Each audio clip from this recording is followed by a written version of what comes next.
Okay, so we are going to start our first lecture with the question number 1। ठीक है। सो ये question है, इस क्वेश्चन को देखो हम बहुत तरीके से सॉल्व कर सकते हैं, बट एक्चुअली में मुझे इस क्वेश्चन में एक्स वाई जेड की वैल्यू निकालनी है। इसके दो तीन तरीके हैं।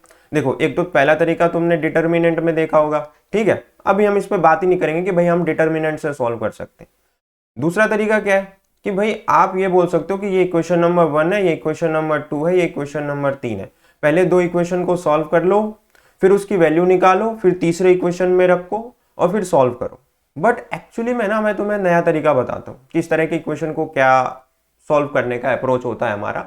ठीक है, तो बिल्कुल नया कॉन्सेप्ट है, तो मैं इसमें तुम्हें बेसिक चीजें बताता हूँ। जैसे देखो, पहले इन दोनों इक्वेशन को देखो, स्टार्टिंग के दो इक्वेशन को। यहाँ x है, यहाँ x है, यहाँ -2y है, यहाँ -y है, यहाँ +3z है, यहाँ -z है। इक्वल में 0 है। इक्वल में कहीं पे भी किसी भी इक्वेशन में कोई कांस्टेंट वैल्यू नहीं है।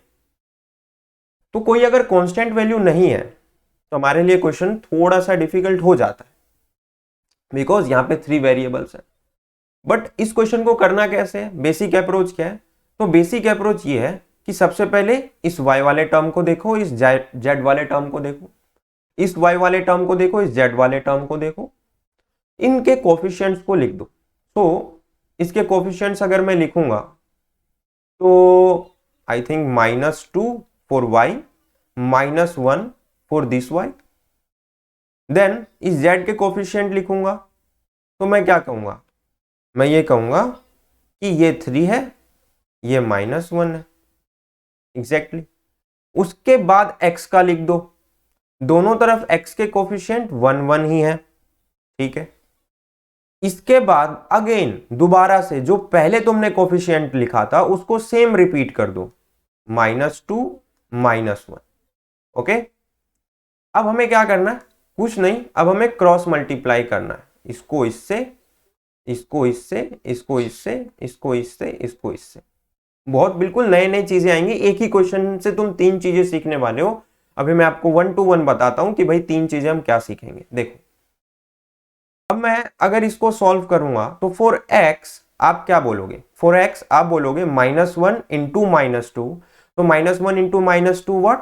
+2, +2 माइनस -1 इंटू 3 क्या हुआ? -2 इंटू -1, तो ये तो +2 हो गया। फिर आपने क्या किया? -1 इंटू 3, तो ये -3 हो गया। बट -3 के अलावा जब हम इसको क्रॉस मल्टीप्लीकेशन में सॉल्व करते हैं तो इसके बाहर एक माइनस साइन भी लगा हुआ है, तो माइनस माइनस क्या हो जाता है? प्लस, तो ये हो जाएगा 2 + 3। ठीक है रजत? इसके बाद नेक्स्ट y के लिए जब सॉल्व करोगे तो इसको इसको मल्टीप्लाई करना, इसको इसको, तो 1 into 3 is what? 3, and -1 into 1 plus -1 into 1, तो ये क्या हो गया? 3 -1 इंटू -1 इज 1, एंड बाहर भी माइनस है तो ये हो जाएगा +1। So it's actually become y/4। Now the next one, इसको इसको जब हम मल्टीप्लाई करेंगे तो डायरेक्टली हम लिख सकते हैं कि z/1। इतना हो गया। अब हमारा नेक्स्ट अप्रोच क्या होता है? नेक्स्ट अप्रोच ये होता है, कभी भी दो इक्वल दिखे ना, कभी भी दो इक्वल दिखे, जैसे यहां यहां दिखा, तो एक इक्वल का साइन लिखो और बराबर में इक्वल में एक के लिख दो। बिल्कुल नया, नई चीज है ये कि जब भी दो इक्वल्स दिखेंगे तो बाद में एक नया इक्वल्स लगा के मैं क्या लिख दूंगा? के। और जब मैं एक नया इक्वेशन बना रहा हूं और मैंने इक्वल्स में के लिख दिया है, तो मैं बोल सकता हूं ना कि भाई x बराबर 3 और 2 को अगर मैं जोड़ दूंगा तो ये तो 5 हो गया, तो 5 इंटू के, तो x हो गया 5k, y हो गया आपका 4 इंटू के, तो 4k, एंड z हो गया आपका इक्वल टू k। अब मैं ये सारी की सारी वैल्यू इस इक्वेशन नंबर 3 में इंप्लीमेंट कर दूंगा। तो जब मैं इस 3 में इंप्लीमेंट करूंगा तो मैं बोलूंगा 2 into 5k minus 3 into 4k plus 2 into Z की वैल्यू है सिर्फ k और इक्वल में है 0। वेन यू सॉल्व, देखो यहां पे दो तरह के स्टूडेंट होंगे, एक जो बोलेगा 2 5 जा 10k, -4 3 = 12k और +2k is equals to 0। 10 + 2 is 12k, sorry it's a 12k, -12k equal to 0, so 0 equal to 0, hence proved. तो ये वो बच्चे जो डम है, हमें हेंस प्रूव्ड नाम की तो कोई चीज करनी नहीं है। मुझे अगर k की वैल्यू नहीं पता होगी तो मैं इस इक्वेशन के अंदर x y z की वैल्यू नहीं गेट कर पा रहा हूं, तो मुझे कुछ और अप्रोच लगाना है। तो one of a smart guy, आप में से कोई एक स्मार्ट गाय जो होगा वो क्या कहेगा, यार मुझे तो इसकी वैल्यू निकालनी है ना, then what I will do. तो while he will solving this problem, he took constant k, ठीक है। सो ये k यहां पे हमने कांस्टेंट लिया था, इसको कॉमन निकालेगा, बोलेगा बाकी चीज आप कर लो, 10 माइनस सॉरी -12 +2 इक्वल टू 0। तो k इंटू 0 इक्वल टू 0, तो उसके लिए ये बन गया, उसके लिए चीज बन गया k इंटू 0 इक्वल टू 0। अब मैं k की जगह पे कुछ भी वैल्यू रखूं, 1 2 3 एनी रियल वैल्यू, तो मैं बोल सकता हूं k belongs to any real value, ठीक है। सो इसका क्या मतलब है, k take any real value, और k अगर कोई भी रियल वैल्यू लेगा तो वो हमेशा आंसर क्या देगा, 0, और अगर 0 देगा तो x भी 0, y भी 0 और z भी 0।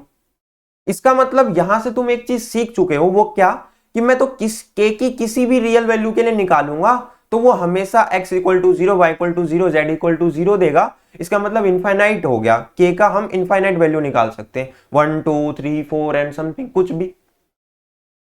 तो यहां से तुम्हें बहुत सारी चीजें देखने को पता चली, क्या अगर दो इक्वल्स हैं तो हमें k रखना है, कभी भी कुछ ऐसा मिलेगा तो मुझे k कॉमन निकालना है, बिकॉज मेरा अप्रोच ये है कि मुझे ये सोचना है k इंटू 0, मुझे क्या सोचना है, k इंटू 0 इक्वल टू 0 है।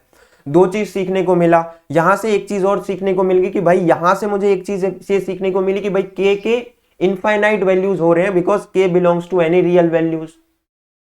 k की कुछ भी वैल्यू रखूं, अपने आप मुझे x की वैल्यू मिलती चली जाएगी, बिकॉज k की यहां पे 1 रखूं, 2 रखूं, 3 रखूं, 4 रखूं, एनीथिंग, तो मेरा अप्रोच करेक्ट हो गया। So this is equation number 1। यहां से हमें बहुत कुछ सीखने को मिला, उम्मीद करता हूं कि तुम्हें पसंद आया होगा ये वाला क्वेश्चन, कि हाँ भाई यहां से मुझे ये चीजें तो देखने को मिली कि हाँ ऐसा इक्वेशन आएगा तो क्या अप्रोच लगा सकता हूँ, दो इक्वल्स आएंगे तो एक कांस्टेंट में k क्यों रखता अप्रोच हमारा, तो ये सारी चीजें हमें सीखना है। यही है बेसिक अंडरस्टैंडिंग ऑफ मैथमेटिक्स, ठीक है। सो अब देखते हैं नया topic. Okay, so let me erase this first. Okay, यहीं पे ही सीखेंगे हम, पेज को स्क्रॉल नहीं करेंगे।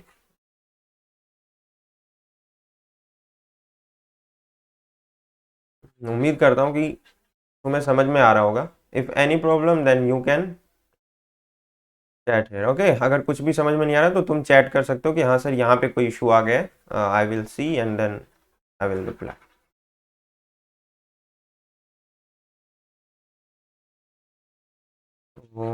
नेक्स्ट टॉपिक आप लिख सकते हो अपने कॉपी में, नेक्स्ट टॉपिक उतार लीजिएगा, या मैं ये कहूंगा कि पहले इस लेक्चर को अटेंड कर लो, देन अगेन इस लेक्चर को दोबारा देख करके नोट्स प्रिपेयर कर लेना, ठीक है। पहले इस लेक्चर को पूरा देखो, सुनो, समझो, मजा आएगा। अभी एक चीज, दो चीज, तीन चीज सीखी, एक ही क्वेश्चन से तुमने तीन चीजें सीखी है, ठीक है। अब देखो नया टॉपिक है हमारा, विच इज, नया टॉपिक है आपका concept of continued sum and product. तो next topic is what, concept of continued sum and product. Okay, ये आपका टॉपिक है। तो एक सेकेंड, तो इसमें सबसे पहले क्या है, सबसे पहले हम कंटिन्यूड सम को समझते हैं। भाई लगातार होने वाला सम, कंटिन्यूड सम का मतलब लगातार होने वाला सम। तो इसको हम मैथमेटिक्स में क्या बोलते हैं, क्या अंडरस्टैंडिंग है हमारी इसके बारे में, तो ये सारी चीजें हम देखते हैं। तो let me choose the yellow pen. So continued sum लिखो या देखो, तो मैं बोल रहा हूं continued sum is represented by sigma. Okay, so it's about sigma. Continued sum को हम सिग्मा से रिप्रेजेंट करते हैं. And continued product is represented by pi. Sorry, is represented by pi. Pi से फैमिलियर हो, ठीक है, उसे पाई से रिप्रेजेंट करते हैं एक्चुअली में, ठीक है. इसे हम प्रोडक्ट बोलते हैं, कंटिन्यूड प्रोडक्ट. सो 1 to 1 सबसे पहले हम कंटिन्यूड सम पे बात करते हैं. तो कंटिन्यूड सम में आपका क्या क्या है, ये सारी चीजें समझते हैं.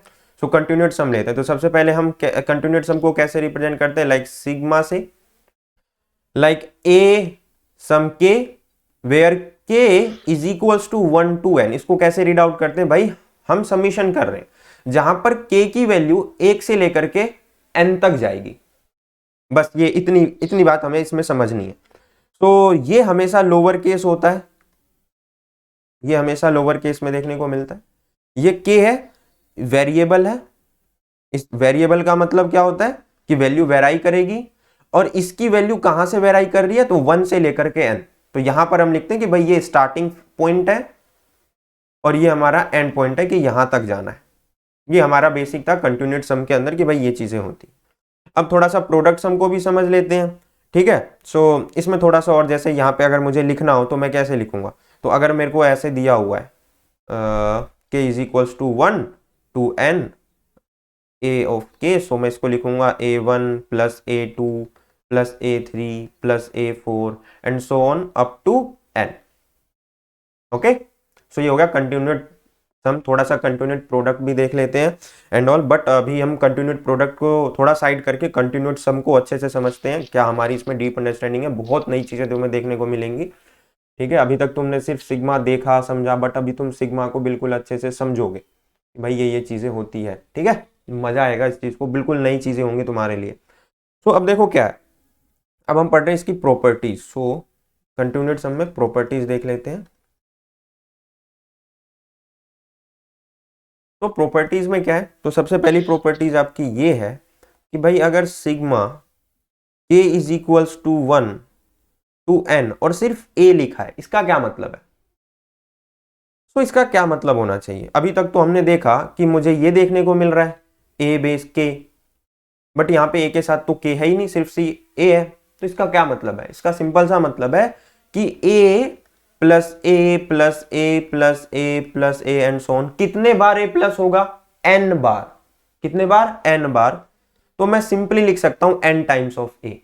अब कोई चीज 2 है, अब 2 को मैं 2 प्लस 2 प्लस 2 लिखूंगा, तो 2 कितनी बार आया, 1 2 3 4, तो 4 टाइम्स आया. क्या आया, 2 आया. सिंपल. तो a plus A plus A plus A कितनी बार आया, n टाइम्स आ रहा है, बिकॉज n टाइम्स ऐड होगा, 1 से लेकर के n टाइम्स ऐड होगा. सो इसका मतलब है कि इसका जो फाइनल रिजल्ट आएगा वो na आएगा. सो ये बेसिक बात हो गई. एक और देखते हैं, ठीक है. सो ये सब अभी मैं आपका बिल्कुल मैथमेटिक्स क्लियर करना चाहता हूँ. ऐसा नहीं कि भाई हम जाएं डायरेक्ट और फिर पढ़ने लगे तो हमें कुछ समझ में ना आए.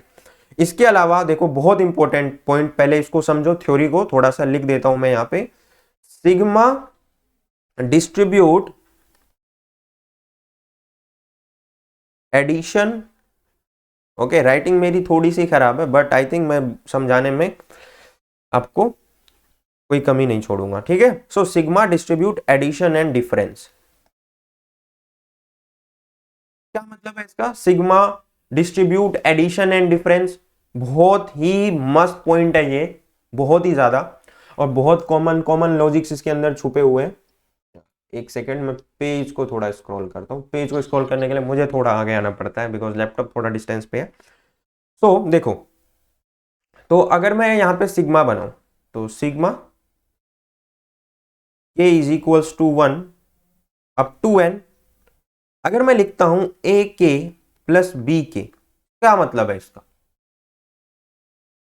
मैं इसको कैसे लिख सकता हूं. तो आप कहोगे बड़ा सिंपल है सर, इसका मतलब होगा पहले 1 के लिए लिखते हैं a1 प्लस b1, बीच में साइन आएगा किसका, प्लस का. तो मैं लिख सकता हूं a2 प्लस b2, बीच में साइन कौन सा आएगा, प्लस का. a3 plus B3 and so on, कहां तक जाएंगे, AN प्लस BN, यही लिख सकता हूं। पर इसको मैं एक चीज और लिख सकता हूं, अगर तुम ध्यान से देखो तो A1 को एक साथ लिख सकते हैं, A वाले को, और B वाले को एक साथ लिख सकते हैं, बिकॉज बीच में प्लस का टर्म है। तो मैं लिख सकता हूं A1 plus A2 plus A3 plus A4 plus so on up to AN। Similarly plus sign लगा के B1 plus B2 plus B3 plus B3 plus B4 and plus so on up to BN। तो इतने का क्या sense है, इतने का क्या सेंस है, इस इतने का सेंस तुमने जस्ट अभी ऊपर पढ़ा कि A1 plus A2 plus A3 plus A4 up to AN। इसका क्या मतलब हो गया, इसका मतलब हो गया कि भाई ये सिंपल सी बात कह रहा है कि ये sigma k is equals to 1 से n A ऑफ k कह रहा है। और जो इतना हिस्सा है वो मेरा क्या कह रहा है, वो हिस्सा मेरा कहना चाह रहा है कि भाई sigma k is equals to 1 से लेके n B ऑफ k कहना चाह रहा है, और बीच में प्लस का साइन। तो ये चीज कहना चाह रहा है। तो ये क्या है, sigma distribute addition, sigma addition पर डिस्ट्रीब्यूट हो जाता है। तो अगर यहां पे मेरा साइन क्या होता, प्लस की जगह यहां पे अगर माइनस होता तो सब जगह यहां माइनस माइनस चेंज हो जाता बस। तो sigma distribute over addition and subtraction, simple.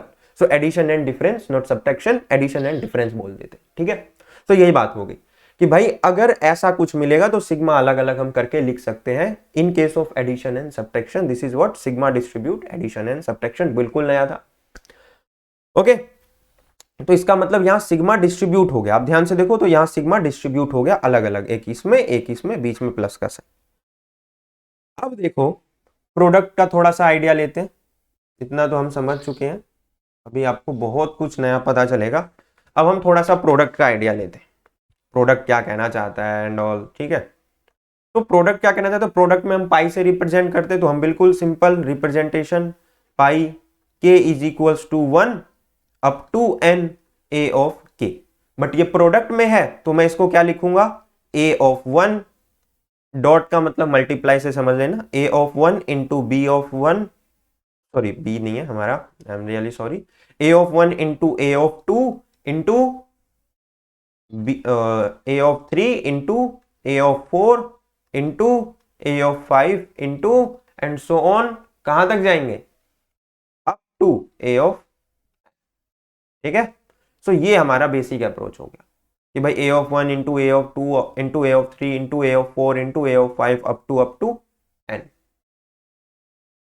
तो ये हमारी मेन चीज है इन केस ऑफ प्रोडक्ट, और हमने इन केस ऑफ एडिशन समझा। अब हमारा सेम अप्रोच होगा प्रोडक्ट को समझने का। एक सेकेंड इसको इरेज कर देता हूं ताकि आपकी विजिबिलिटी थोड़ी सी सही। अब देखो सेम चीजें थी, इसमें कुछ अलग नहीं था, बिल्कुल सेम। लेकिन सेम चीज अगर आप ध्यान से देखो, अगर मैं सेम, अब प्रॉपर्टीज पे बात करने से पहले एक चीज, प्रॉपर्टीज पे आ जाते हैं इसके केस में भी, ठीक है। प्रॉपर्टीज के केस पे हमें बात करनी है, तो सेम सबसे पहली प्रॉपर्टी हम क्या, इससे बात करते हैं कि अगर sorry in case of sigma तो हम बात कर चुके हैं, तो इसकी प्रॉपर्टी समझते हैं पाई की। सो अगर मेरे पास ऐसा लिखा हुआ मिला same k is equals to 1 up to n, और सिर्फ a मिला, k नहीं मिला, k है ही नहीं यहाँ पे, तो k नहीं है तो आप ये भी बोल सकते हो कि 1 से लेकर के n तक जा रहा है, यहां नीचे 1 है ऊपर n है, k है ही नहीं। तो आप क्या बोलोगे, a into a into a into a into a into a up to कितने बार ए मल्टीप्लाई होगा अपने आप से। तो आप कहोगे सर एक से लेके n बार।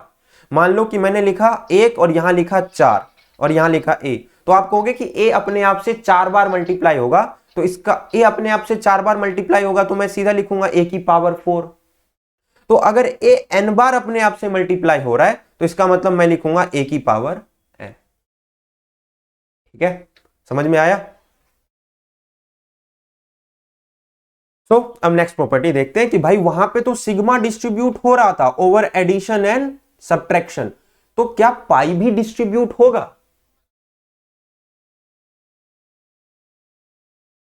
तो पाई के बाद इसको हटा, so distribution over product and division क्या पॉसिबल है? तो मेरे हिसाब से तो नहीं होना चाहिए। क्यों नहीं होना चाहिए ये भी मैं आपको एक्सप्लेन कर देता हूं, तो आपके लिए भी ये चीज पॉसिबल नहीं होगा। तो देखो, अगर मैं कहता हूं, ये तो आपको थोड़ा सा बीच में मैंने अंडरस्टैंडिंग करवा दी किसकी, कंटिन्यूड प्रोडक्ट की। अब कंटिन्यूड सम जब हम पढ़ रहे थे, एक प्रॉपर्टीज हमने देख ली थी अभी जस्ट एव, क्या प्रॉपर्टीज थी वो प्रॉपर्टीज थी कि भाई sigma do not sigma distribute over addition and subtraction. तो अभी क्या सिग्मा प्रोडक्ट और डिवीजन के बेस पे डिस्ट्रीब्यूट क्यों नहीं होता, ये भी तो समझे।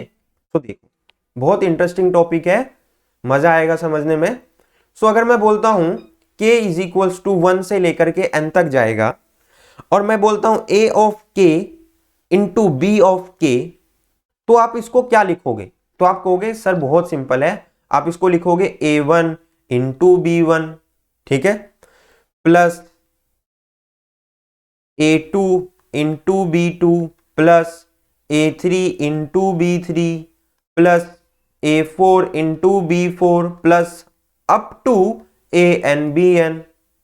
तो क्या मैं इसको अकेला a करके लिख सकता हूं? आप कहोगे बिल्कुल नहीं सर, क्योंकि a1 क्या सब में कॉमन है? बिल्कुल भी नहीं। तो क्या मैं ऐसे लिखूंगा a1 प्लस a2 प्लस, इसमें नहीं लिख सकता हूं, बिकॉज ये दोनों आपस में खुद प्रोडक्ट में है।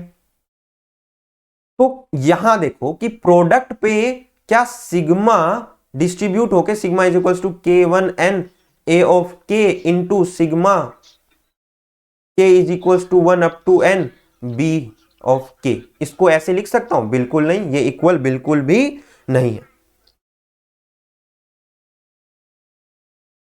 ठीक है, बहुत इंटरेस्टिंग चीज था कि भाई इसमें क्यों नहीं लिख पा रहे हैं।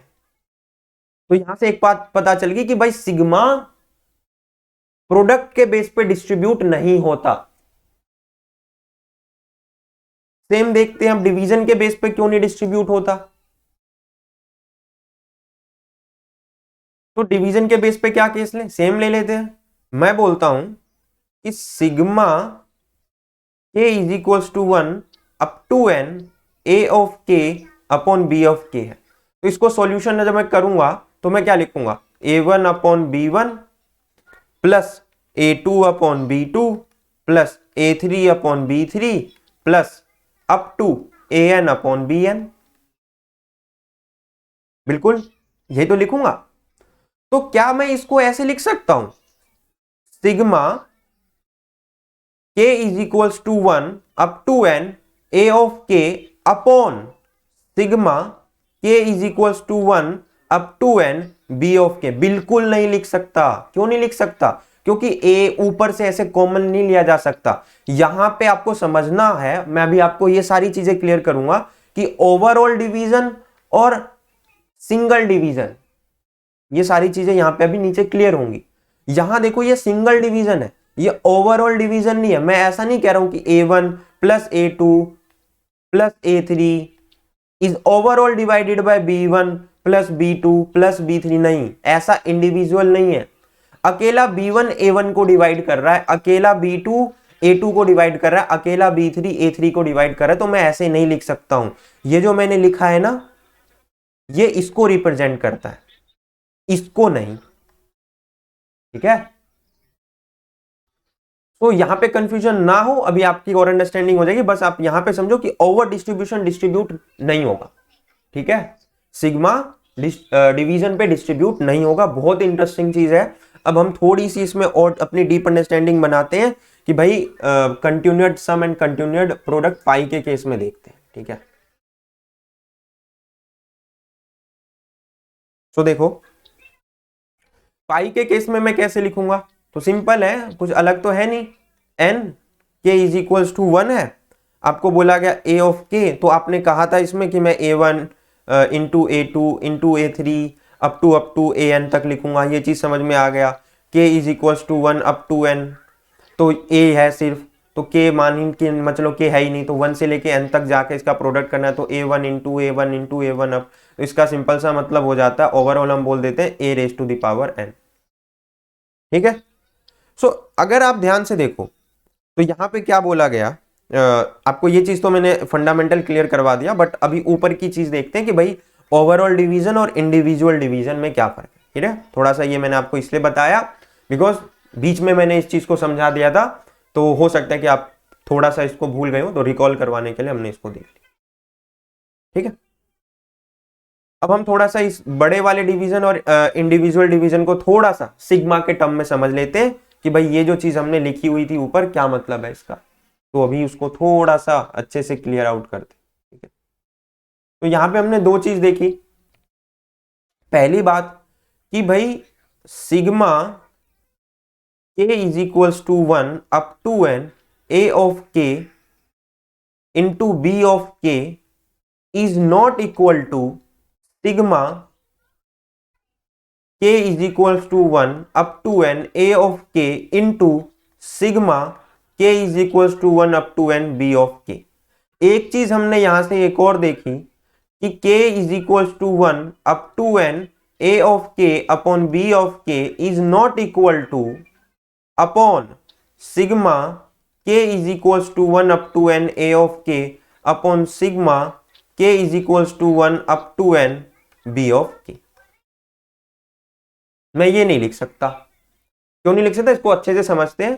तो देखो ये जो चीज थी ये क्या कहना चाह रहा था, ये कहना चाह रहा था कि भाई मैं इसको क्या लिख सकता हूं, a1 into b1 plus a2 into b2 plus a3 into b3 up two plus an into bn। और ये चीज जो है ये चीज क्या कहती है, ऐसे ही इसको समझेंगे कि ये चीज अभी क्या क्या कहती है। ठीक है, ये चीज क्या कह रही थी इस पे हम थोड़े से टाइम बाद आते हैं। सबसे पहले हम ऊपर वाली चीज को समझ लेते कि भाई ये चीज क्या कह रही थी। तो ध्यान से देखो ये जो चीज है ये क्या कहना चाह रहा है, ये कहना चाह रहा है कि भाई a1 into a2 into a3 into a4 into a5 up to an multiplied by b1 plus b1 into b2 into b3 up to bn। क्या ये दोनों सेम ही सेंस क्रिएट कर रहे हैं? बिल्कुल भी नहीं। यहां पे एक a1 अकेला इन सब से मल्टीप्लाई होगा, तो a1 b1 b2 b3 up to bn से मल्टीप्लाई होगा। फिर उसके बाद a2 अकेला इस सब से मल्टीप्लाई होगा, फिर a3 अकेला। लेकिन ये चीज नहीं है, ये चीज अलग है। ये कह रहा है कि भाई मैं a1 अकेला b1 से मल्टीप्लाई हो रहा हूं और यहां पे a1 अकेला इस पूरे के साथ मल्टीप्लाई हो रहा है, तो अलग चीज हो गया। तो ये तो क्लियर हो गया। अब ये चीज देख लेते हैं। तो ये चीज जो थी वो क्या कहना चाह रहा था, पहले ये देख लेते हैं। ये चीज कहना चाह रहा था कि भाई sigma k is equals to 1 up to n है और a upon k upon b upon k लिखा है, तो ये कहना चाहता है भाई a1 upon b1 plus a2 upon b3 plus b2 a3 upon b3 plus up to an upon bn। अब ठीक है, बिकॉज सिग्मा है तो सम कर रहे, डिवीजन का सम कर रहे, सिग्मा है, प्रोडक्ट था तो मल्टीप्लीकेशन का सम कर रहे थे। तो क्या ये चीज ये नहीं है? बिल्कुल भी नहीं। ये चीज क्या है और ये चीज क्या है अभी क्लियर कर देता हूं। देखो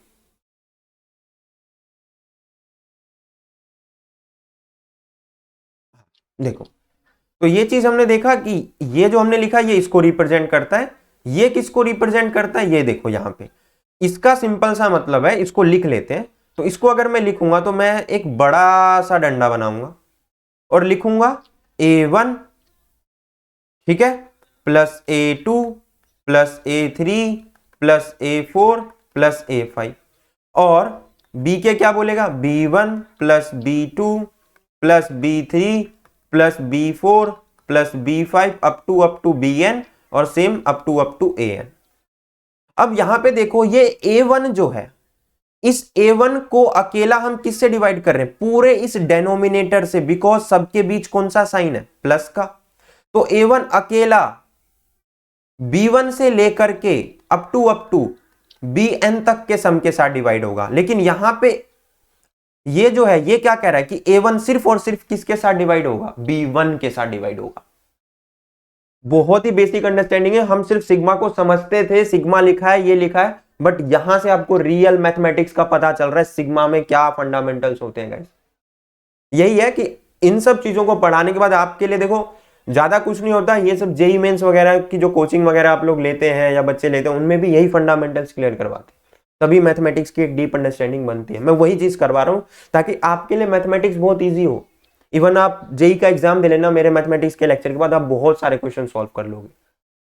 तो यही चीज है, आगे देखो। तो ये चीज समझ में आ गया कि भाई A1 अपॉन B1, तो A1 अकेला B1 के साथ डिवाइड हो रहा है, ये चीज कह रहा था, लेकिन ये इसके बराबर इसलिए नहीं है क्योंकि ये कह रहा है कि A1 अकेला पूरे B1 के सबमिशन के साथ डिवाइड हो रहा है, A2 अकेला B1 के पूरे सबमिशन के साथ डिवाइड हो रहा है, A3 अकेला पूरे नीचे के डेनोमिनेटर यानी B के सबमिशन के साथ डिवाइड हो रहा है। तो ये जो है ये है इंडिविजुअल डिवीजन, और ये जो है ये है बिल्कुल बड़ा वाला डिवीजन। ठीक है, तो इंडिविजुअल डिवीजन और बड़े वाले डिवीजन में आपको फर्क पता चल चुका है। ठीक है, तो एक क्वेश्चन लेते हैं। अब तो हमने सारा कुछ देख लिया, अब एक क्वेश्चन लेके हम इसको सॉल्व करते हैं। भाई क्वेश्चन कैसे सॉल्व करें, चलो देखो।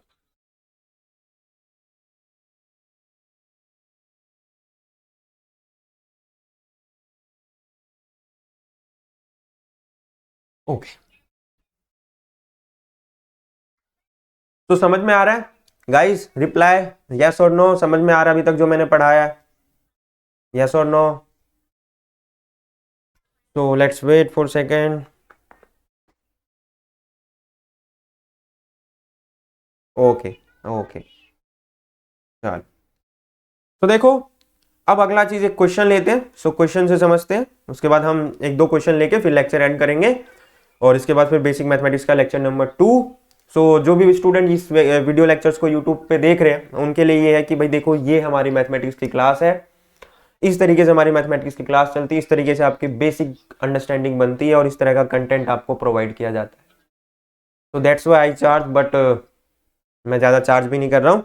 सो लेट्स सी, अब आपकी मर्जी, आपको डिसीजन लेना है कि भाई हमारा लेक्चर ज्वाइन करना है कि नहीं। Now move on the question. So question है कि sigma k is equals to 1 up to 4 2 raise to the power k plus 3 raise to the power k। अभी जब हम इसको सॉल्व करेंगे तो जस्ट आपके लिए सेकंड का काम हो गया कि आप लिखोगे सबसे पहले k इज इक्वल्स टू 1 के लिए लिखोगे तो लिखोगे 2 की पावर 1 प्लस 3 की पावर 1, तो सिंपल 2 और 3 लिख दोगे, 2 प्लस 3। फिर लिखोगे 2 की पावर 2 प्लस 3 की पावर 2 प्लस 2 की पावर 3 प्लस 3 की पावर 3 प्लस 2 की पावर 4 प्लस 3 की पावर 4, एंड बस 4 तक ही जाना था हमें। अगर आप ध्यान से देखो ना इस क्वेश्चन को, बहुत अच्छा क्वेश्चन है। अगर आप ध्यान से देख रहे हो ना तो ये ना हर बार अपडेट हो रहा है, हम यही सब चीज तो समझना चाहते हैं। ये बार बार अपडेट हो रहा है, एक बार यहां अपडेट हुआ, एक बार यहां अपडेट हुआ, एक बार यहां अपडेट हुआ। तो ये k वाला ये जो हमने समीशन में ये लिखा ना, ये बार बार अपडेट हो रहा है, यानी k की हर वैल्यू के लिए अपडेट हो रहा है। अब आगे तो आप इसको सॉल्व कर लोगे, आपके लिए कोई बड़ी बात नहीं है। क्यों? क्योंकि हमें हर बार नई वैल्यू मिल रही है। यहां पे हमें 5 मिला, यहां पे हमें 9 और 4 9 13 मिला, यहां पे 8 प्लस 27 मिला। ऐसे समथिंग हम फिर इनको सम कर लेंगे तो हमारे लिए इजी रहा। लेकिन इस क्वेश्चन से हमें ये समझना है कि ये जो टर्म हमने लिखा समीशन में, ये जो टर्म हम बता रहे हैं, ये बार बार अपडेट हो रहा है। किसकी वैल्यू के लिए? k की वैल्यू के लिए, बिकॉज k 1 से लेके 4 तक जाएगा। यहां पे हमने देख लिया कि k का स्टार्टिंग पॉइंट ये है और एंडिंग पॉइंट ये है, तो बार बार जो हमने समीशन में ये लिखा इक्वेशन, ये बार बार k की वैल्यू के लिए अपडेट होगा। आप इससे तो सोल्व कर लोगे, ये 5 हो गया, 3 हो गया, ये 8 प्लस 27 हो गया, और इसको सोल्व कर लेना, तो आपके लिए इजी हो गया क्वेश्चन। ठीक है, नाउ नेक्स्ट क्वेश्चन, थोड़ा सा इसमें थोड़ा सा और इंटरेस्टिंग बनाते हैं इस क्वेश्चन को, एक नेक्स्ट क्वेश्चन लेते हैं। तो नेक्स्ट क्वेश्चन मैं जरा अपना नोटबुक देखता हूँ, नोटबुक में क्या है क्वेश्चन। हाँ चल, पाई में ले लेते हैं। ठीक है, हमने पाई पे थोड़ी अंडरस्टैंडिंग बना लेते हैं, तो पाई पे एक क्वेश्चन ले लेते हैं। सो पाई आपको सेम है 4k इज इक्वल्स टू 1, और सेम क्वेश्चन है 2 raise to the power k plus 3 raise to the power k, तो इज इक्वल्स टू। जब मैं इसको सॉल्व करूंगा तो क्या लिखूंगा? k की हर वैल्यू के लिए अपडेट होगा, यही चीज सोचना है, k की हर वैल्यू के लिए अपडेट होगा। ठीक है, तो ध्यान से देखो, ये वाला जो टर्म है ये k की हर वैल्यू के लिए अपडेट होगा, और हम किस पे बात कर रहे हैं, प्रोडक्ट के समीशन, प्रोडक्ट पे, ठीक है, किस पे बात कर रहे हैं, प्रोडक्ट पे। तो मैं बोलूंगा 2 raised to the power 1 plus 3 raised to the power 1 is multiplied because we are talking about pi product into 2 raised to the power 2 plus 3 raised to the power 2 into 2 raised to the power 3 plus 3 raised to the power 3 into 2 raised to the power 4 plus 3 raised to the power 4। तो ये जो हमने equation लिखी, ये हर product पर क्या हो रहा है, अपनी वैल्यू को चेंज कर रहा है। तो प्रोडक्ट जो इक्वेशन है ये के की हर वैल्यू पे अपने आप को अपडेट कर रहा है और सारे टर्म आपस में मल्टीप्लाई हो रहे हैं because we are talking about pi not summation. तो इसको तो आप सॉल्व कर लोगे भाई, 3 और 2 5 हो गए, सो सेम इनटू, अब यहां पे मल्टीप्लाई करेंगे, 2 2 जा 4, 3 3 जा 9 इंटू 13 इंटू 2 2 जा 4 2 जा 8, 3 3 जा 9 3 जा 27, सोन जो भी है इसको सॉल्व कर लेना। क्या मैं इसको ये लिख सकता हूं 2 raised to the power 1, यहां पे हमें यही चीज समझनी है, 2 raised to the power 1 into 2 raised to the power 2, sorry 2 raised to the power 1 into 2 raised to the power 2 into 2 raised to the power 3 into 2 raised to the power 4 into 3 raised to the power 1 into 3 raised to the power 2 into 3 raised to the power 3 into 3 raised to the power 4। नहीं लिख सकते, बिल्कुल नहीं लिख सकते। क्यों, सबको पता चल गया, इसको हम ये नहीं लिख सकते। क्यों, क्योंकि यहां पे अकेला अगर 2 1 है तो ये 2 1 अकेला इस पूरे के साथ मल्टीप्लाई हो रहा है, लेकिन यहां पे ये जो 2 है ये सिर्फ और सिर्फ क्या, इस 3 के साथ ऐड हो रहा है, क्या ये 2 इन सब के साथ मल्टीप्लाई हो रहा है, नहीं। तो हम इसको ये नहीं लिख सकते, यही चीज हमें समझना है। तो यही बेसिक है, ये बेसिक 9th 10th मैथमेटिक्स है, 8th क्लास मैथमेटिक्स है। बट अगर हमें ये चीज नहीं समझ में आती तो फिर हमें मैथमेटिक्स बोरिंग लगने लग जाती है। ये चीज नहीं करना, अभी से ही हमारा पकड़ अच्छा हो। तो आई थिंक हमें इस लेक्चर को यहाँ पे एंड करना चाहिए। नेक्स्ट जो हमारा लेक्चर होने वाला है वो होगा नंबर सिस्टम। हम नंबर सिस्टम पे अपने आप को बेटर बनाएंगे, complex number, real number, natural numbers, इन सबको समझेंगे, कहाँ से कैसे उत्पत्ति हुई, दैट्स ऑल। तो हम नंबर सिस्टम पर बात करेंगे नेक्स्ट लेक्चर में। ओके, सो इस लेक्चर में इतना ही। उम्मीद करता हूँ कि आपको पसंद आया होगा ये lecture. So for purchasing the course आप क्या कर सकते हो, डायरेक्टली विजिट कर लेना हमारे वेबसाइट पे एंड देन परचेज कर लेना। बाकी डेमो लेक्चर तो आपके सामने है ही। तो उम्मीद करता हूँ कि आपको वीडियो पसंद आया होगा। चलिए मिलते हैं नेक्स्ट वीडियो।